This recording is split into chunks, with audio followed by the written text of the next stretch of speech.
क्या आप जानते हैं कि आपकी लाइफ में जितनी चीजें दिखती हैं, उनसे कहीं ज्यादा चीजें छुपी हुई होती हैं। दो लोग सैम मेहनत करें, सैम बैकग्राउंड हो, फिर भी एक सक्सेस पाए और दूसरा नहीं। ऐसा क्यों होता है? हेलो दोस्तों, मैं हूं रोहन और आप देख रहे हैं core of books.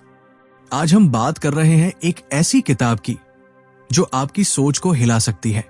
The hidden half, the unseen forces that influence everything, लिखी गई है माइकल ब्लासलिन द्वारा। इस किताब में ऑथर ये दिखाते हैं कि हमारे आसपास कितनी ऐसी इनविजिबल फोर्सेस होती है जो हमारी लाइफ के रिजल्ट्स को सीक्रेटली शेप करती है और हम उन्हें शायद कभी जान भी नहीं पाते। अगर आप चाहते हैं कि आप डिसीजंस बेहतर लें, जजमेंट में ओवर कॉन्फिडेंट ना बने और रियल वर्ल्ड कॉम्प्लेक्सिटी को समझ सकें, तो ये वीडियो आपके लिए है। और हां, अगर आपको ये वीडियो पसंद आए तो लाइक जरूर करें, चैनल को सब्सक्राइब करें और अपने थॉट्स कमेंट सेक्शन में शेयर करें। अगर आप हमारा सपोर्ट करना चाहते हैं तो आप चैनल की सदस्यता भी ले सकते हैं। किताब का लिंक डिस्क्रिप्शन में है। चलिए इस फैसिनेटिंग किताब की जर्नी शुरू करते हैं। Chapter 1, bill is not Ben. इस पहले चैप्टर में माइकल ब्लासलिन एक बहुत जरूरी सवाल उठाते हैं। अगर दो इंसान बिल्कुल सैम दिखते हैं, सैम जगह से आते हैं, सैम एजुकेशन लेते हैं और सैम मेहनत करते हैं, फिर भी उनकी लाइफ इतनी अलग क्यों होती है? ब्लासलिन दो कैरेक्टर्स का जिक्र करते हैं, बिल और बेन। दोनों की शुरुआत एक जैसी है, लेकिन एक सफल होता है और दूसरा एवरेज लाइफ जीता है। इसका कारण क्या है? हम अक्सर मानते हैं कि अगर किसी का रिजल्ट अच्छा है तो वो जरूर स्मार्ट या हार्ड वर्किंग रहा होगा, लेकिन ऑथर हमें बताते हैं कि ये लॉजिक अधूरा है। हमारे आसपास कई ऐसी अनसीन फोर्सेस काम करती है जो दिखती नहीं लेकिन रिजल्ट पर बहुत गहरा असर डालती है। When do people start from these same place and do these same things and still end up in different places? The missing explanation may be the hidden half. Imagine करो, दो स्टूडेंट्स हैं, दोनों ने सैम सिलेबस पढ़ा, Sam notes बनाए, लेकिन एक पास हो गया और एक फेल। हमने क्या सोचा? शायद जिसने फेल किया उसने ध्यान नहीं दिया होगा, लेकिन हो सकता है उस दिन उसका मूड ऑफ था या घर में कोई परेशानी चल रही थी। वो सारी चीजें जो हमें दिखती नहीं लेकिन उसका दिमाग डिस्ट्रैक्ट कर सकती है। ऑथर कहते हैं यही है द हिडन हाफ, वो हाफ जो हम कभी देख ही नहीं पाते लेकिन जो बहुत पावरफुल होता है। हमारी डेली लाइफ में भी ये पैटर्न दिखता है। किसी की स्टार्टअप चल गई तो हम कहते हैं वो जीनियस है, लेकिन जिसने मेहनत की और फेल हुआ उसे इग्नोर कर देते हैं। ब्लासलिन हमें सिखाते हैं कि आउटकम को देखकर जजमेंट देना गलत है। हमें यह मानना पड़ेगा कि रैंडमनेस और अननोन फैक्टर्स भी हर जगह होते हैं।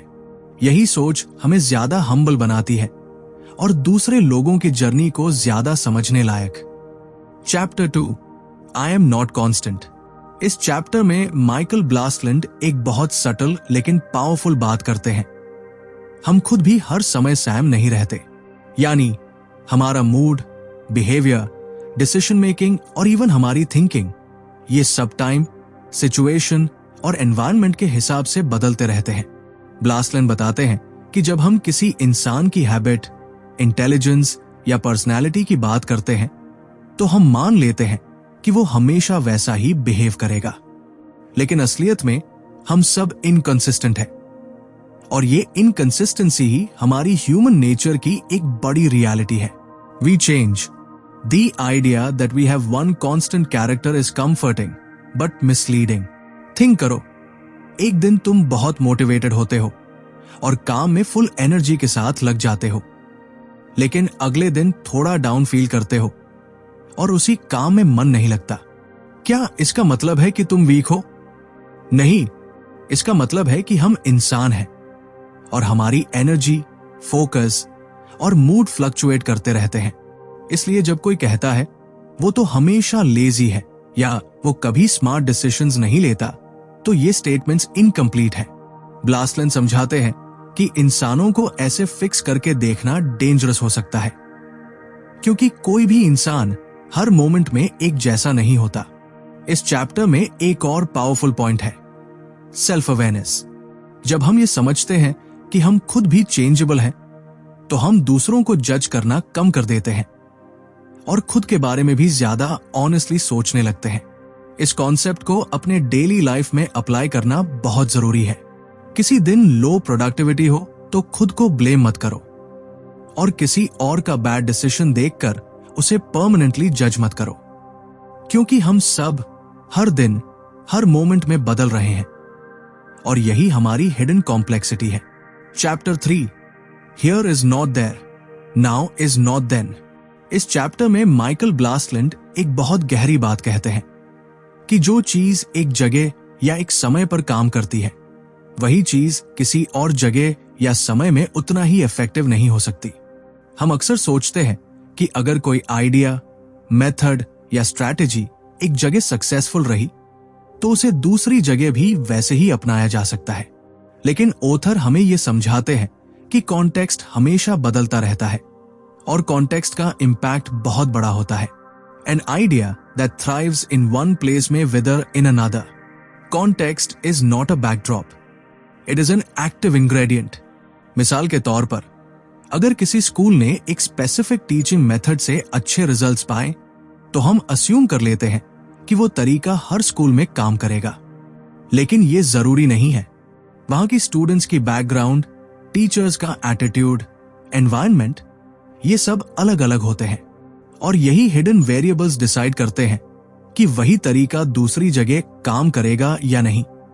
इसी तरह एक समय पर कोई डिसीजन सही लग सकता है, लेकिन कुछ महीने या साल बाद वही डिसीजन गलत साबित हो सकता है, क्योंकि तब का एनवायरनमेंट, सर्कमस्टेंसेस और प्रायोरिटीज बदल चुकी होती है। ब्लासलैंड हमें यह भी बताते हैं कि जब हम पॉलिसीज बनाते हैं, जैसे हेल्थ या एजुकेशन में, तो हम ऑफन पास्ट सक्सेस से इंस्पायर्ड होकर उसे रिपीट करने की कोशिश करते हैं। लेकिन अगर हम कॉन्टेक्स्ट को इग्नोर कर दें तो फेलियर के चांसेस बहुत बढ़ जाते हैं। ये चैप्टर हमें ये सिखाता है कि दुनिया लिनियर और प्रेडिक्टेबल नहीं है। हमें हर नई जगह और हर नए समय को फ्रेश पर्सपेक्टिव से देखना चाहिए, ना कि पुराने फॉर्मूला से। इसका रियल लाइफ लेसन है, ब्लाइंडली कॉपी पेस्ट मत करो, चाहे वो किसी की लाइफ स्ट्रैटेजी हो या किसी कंपनी का बिजनेस मॉडल। हर जगह की अपनी यूनिक रियलिटी होती है और वही हिडन कॉन्टेक्स्ट डिसाइड करता है कि कोई चीज काम करेगी या नहीं। Chapter 4, one path is not enough. इस चैप्टर में माइकल ब्लासलैंड हमें यह सोचने पर मजबूर करते हैं कि क्या किसी भी सक्सेस या फेलियर का सिर्फ एक ही रास्ता या एक्सप्लेनेशन होता है। हम अक्सर मानते हैं कि हर रिजल्ट का एक डायरेक्ट कारण होता है, यानी अगर तुमने यह किया तो तुम्हें भी मिलेगा। लेकिन ऑथर हमें यह समझाते हैं कि जिंदगी में outcomes rarely follow a single straight path. Blastland कई एग्जाम्पल्स के जरिए बताते हैं कि एक ही रिजल्ट तक पहुंचने के लिए बहुत सारे अलग अलग रास्ते हो सकते हैं, और यही बात फेलियर्स के लिए भी सच है। There is not just one cause, one route और one reason. There are many and they often work in combinations we can't see. Think करो, किसी ने यूपीएससी क्रैक किया, सोसाइटी बोलती है उसने हार्ड वर्क किया, लेकिन हम ओवरलुक कर देते हैं कि उसने किस किताब से पढ़ा, किस टीचर से गाइडेंस ली, किस मोमेंट पर उसे राइट एडवाइस मिली, और इवन लक कितना साथ दिया। सक्सेस सिर्फ एफर्ट या इंटेलिजेंस का रिजल्ट नहीं होता, बल्कि टाइमिंग, एनवायरनमेंट, चॉइसेस और अननोन वेरिएबल्स का कॉम्बिनेशन होता है। इसी तरह फेलियर का भी एक ही रीजन नहीं होता। किसी का स्टार्टअप फेल हुआ तो हम बोलते हैं उसका आइडिया वीक था, लेकिन हो सकता है उस समय मार्केट रेडी नहीं था, या टीम में कोऑर्डिनेशन नहीं था, या इन्वेस्टर ने लास्ट मोमेंट में सपोर्ट हटा लिया। यह चैप्टर हमें सिखाता है कि सिंगल नैरेटिव से बचना चाहिए। जब हम किसी रिजल्ट को सिर्फ एक ही कारण से समझाते हैं, तो हम उन बाकी हिडन फोर्सेस को इग्नोर कर देते हैं जो असल में इक्वली इंपॉर्टेंट होती है। रियल लाइफ में हमें यह एक्सेप्ट करना होगा कि एक ही रास्ता हमेशा सॉल्यूशन नहीं होता। ज्यादा ओपन माइंडेड रहकर हमें मल्टीपल पर्सपेक्टिव्स देखने चाहिए और डिसीजंस लेते समय यह समझना चाहिए कि हर आउटकम मल्टी लेयर्ड होता है। Chapter 5 the principle isn't practical. इस चैप्टर में माइकल ब्लासलैंड एक और इल्यूजन को चैलेंज करते हैं, वो ये कि प्रिंसिपल्स यानी सिद्धांत हमेशा प्रैक्टिकल होते हैं। हम अक्सर सोचते हैं कि अगर कोई प्रिंसिपल थियोरेटिकली सही है तो उसे रियल लाइफ में अप्लाई भी किया जा सकता है, लेकिन ओथर बताते हैं कि बहुत से सिद्धांत ग्राउंड रियलिटी में काम नहीं करते क्योंकि वे कॉम्प्लेक्सिटी और अनसर्टेनिटी को इग्नोर करते हैं।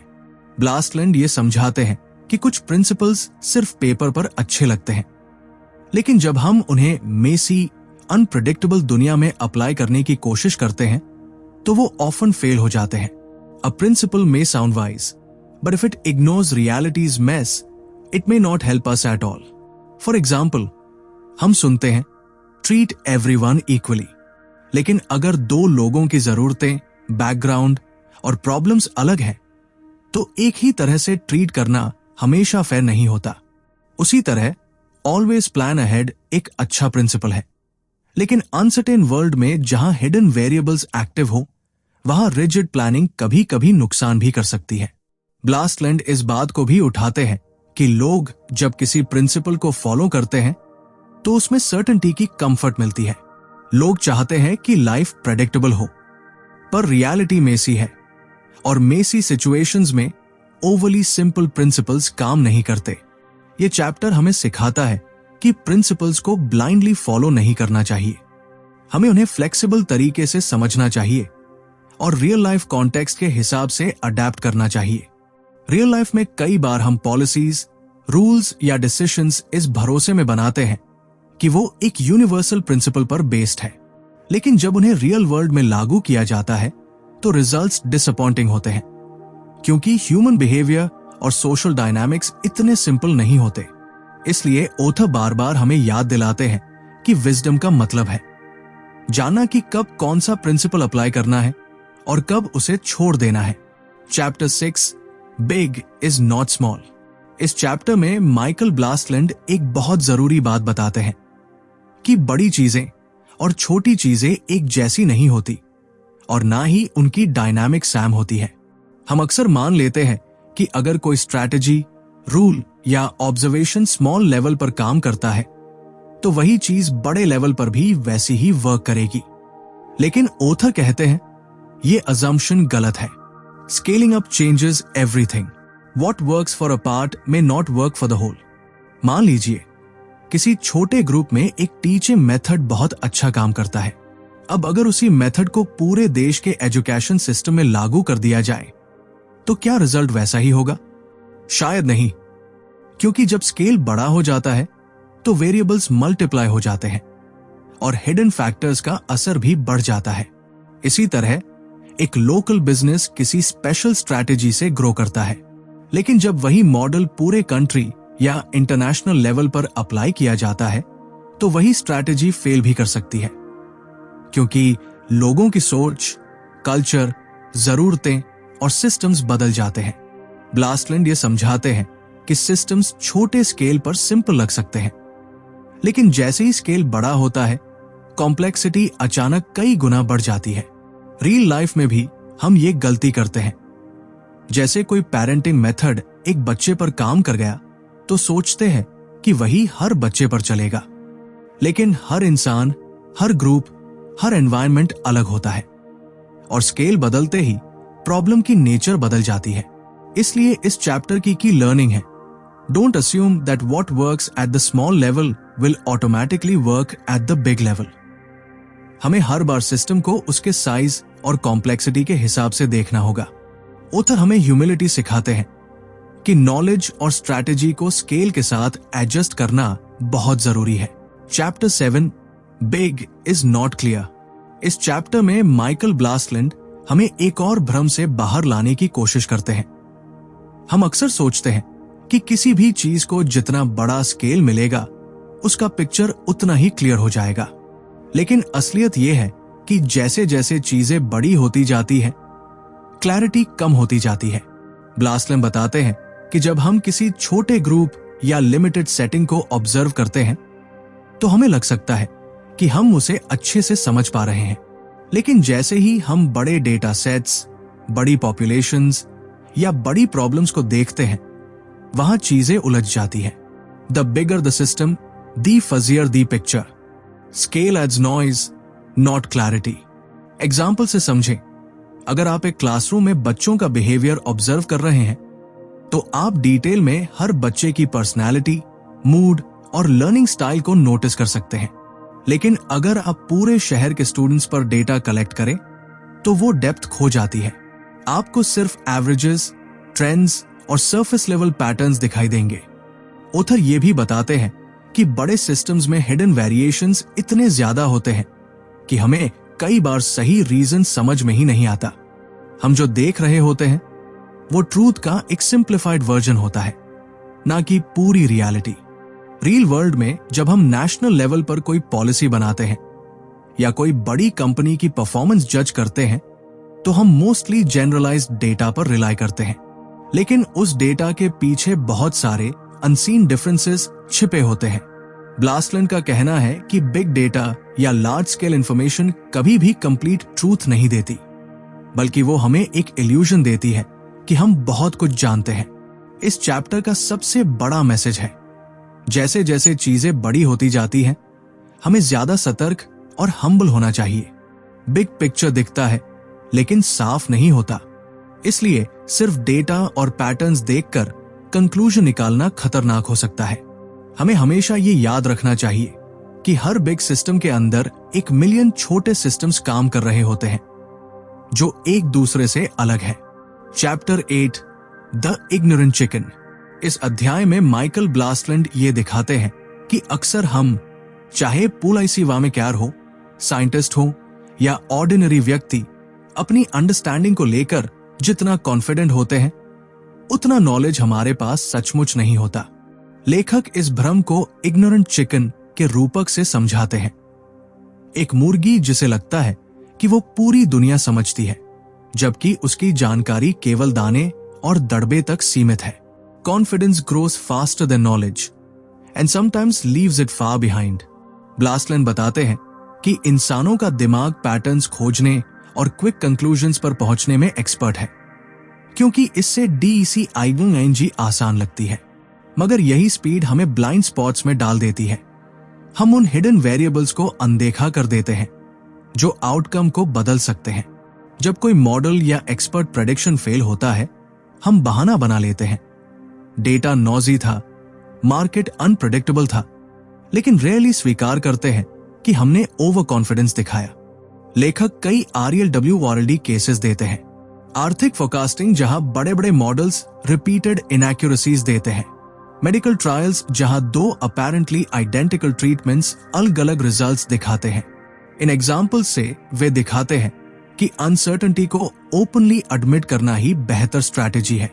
किसी भी complex system, economy, climate, human behaviour में परफेक्ट प्रेडिक्शन असंभव है, पर ह्यूमिलिटी के साथ काम करने से हम गलतियों से तेजी से सीख पाते हैं। अध्याय का सार यह है कि इंफॉर्मेशन की कमी को मान लेना कमजोरी नहीं, बल्कि साइंटिफिक ऑनेस्टी है। जब हम अपनी इग्नोरेंट चिकन सीमा पहचान लेते हैं, तभी हम ज्यादा रोबस्ट डिसीजंस ले सकते हैं। स्मॉल एक्सपेरिमेंट्स, फीडबैक लूप्स और फ्लेक्सिबिलिटी पर भरोसा करके। Chapter 9, what to do. इस अंतिम अध्याय में माइकल ब्लास्टलैंड वो सवाल उठाते हैं जो पाठक पूरे समय सोच रहा होता है। अगर दुनिया इतनी अनप्रेडिक्टेबल है, तो फिर हम क्या करें? पहले 8 चैप्टर्स में उन्होंने हमें दिखाया कि कितनी सारी अनसीन फोर्सेस, यानी द हिडन हाफ, हमारे डिसीजंस, आउटकम्स और प्रेडिक्शंस को प्रभावित करती है। अब इस चैप्टर में वो प्रैक्टिकल सोच देते हैं। ऐसी कॉम्प्लेक्स दुनिया में हमें किस तरह सोचना चाहिए और कैसे काम करना चाहिए। You don't need to know everything. You just need to know what to do when you don't. ब्लास्टलैंड ये नहीं कहते कि हमें डिसीजन लेना छोड़ देना चाहिए या एनालिसिस बंद कर देना चाहिए, बल्कि वो सजेस्ट करते हैं कि हमें ज्यादा ओपन माइंडेड, फ्लेक्सिबल और एक्सपेरिमेंट ड्रिवन होना चाहिए। वो कुछ की प्रिंसिपल्स पर जोर देते हैं। एपिस्टेमिक ह्यूमिलिटी, यानी नॉलेज को लेकर विनम्रता। हमें मानना चाहिए कि हम सब कुछ नहीं जानते और शायद कभी जान भी नहीं पाएंगे। ये माइंडसेट ही हमें ज्यादा अलर्ट बनाता है। Trial and error. जब सर्टेनिटी नहीं हो तो छोटे छोटे सेफ एक्सपेरिमेंट्स करने चाहिए। इससे हम रिस्क कंट्रोल में रखते हैं और लर्निंग तेज होती है। Feedback loops. कोई भी डिसीजन लेने के बाद हमें इमीडिएट रिजल्ट्स नहीं मानने चाहिए, बल्कि रेगुलर फीडबैक लेना और उसे एनालाइज करना जरूरी है। Avoid over confidence. ब्लास्टलैंड कहते हैं कि कॉन्फिडेंट दिखना एक चीज है और एक्चुअली इन्फॉर्म्ड होना दूसरी चीज। Over confidence often leads to blind spots और गलत कंक्लूजन्स। Resilience over precision. जब दुनिया मेसी हो तो परफेक्ट सोल्यूशन नहीं, बल्कि एडजस्ट करने वाली स्ट्रैटेजी ज्यादा इफेक्टिव होती है। वो ये भी कहते हैं कि एक्सपर्ट सिस्टम्स या कॉम्प्लेक्स मॉडल्स हेल्पफुल हो सकते हैं, लेकिन उन्हें ब्लाइंडली ट्रस्ट करना गलत होगा। हर मॉडल सिंप्लीफिकेशन होता है और हमें यह समझना जरूरी है कि मॉडल दुनिया की एग्जैक्ट रियलिटी नहीं दिखाता। इस चैप्टर का एसेंस यही है, अनसर्टेनिटी से डरने की जरूरत नहीं है। डरना है तो उस इल्यूजन से जो कहता है कि हम सब कुछ जानते हैं। तो दोस्तों, ये थी summary of the hidden half by Michael Blastland. एक ऐसी किताब जो हमें सिखाती है कि सबसे बड़ा खतरा इग्नोरेंस से नहीं, बल्कि ओवर कॉन्फिडेंस से आता है। जब हम ये एक्सेप्ट करना सीखते हैं कि हम सब कुछ नहीं जानते, तब हम बेहतर डिसीजंस ले पाते हैं और जिंदगी की कॉम्प्लेक्सिटी को समझने लगते हैं। अगर आपको ये वीडियो पसंद आया हो तो लाइक जरूर करें। कमेंट में बताएं कि आपको सबसे ज्यादा इंपैक्टफुल कौन सा चैप्टर लगा, और चैनल कोर ऑफ बुक्स को सब्सक्राइब करना ना भूलें। मैं हूं रोहन, फिर मिलेंगे एक नई किताब, एक नई सोच और एक नई कहानी के साथ। तब तक याद रखिए, दिखने वाली चीजों से ज्यादा इंपॉर्टेंट होती हैं वो चीजें जो छुपी होती है। धन्यवाद।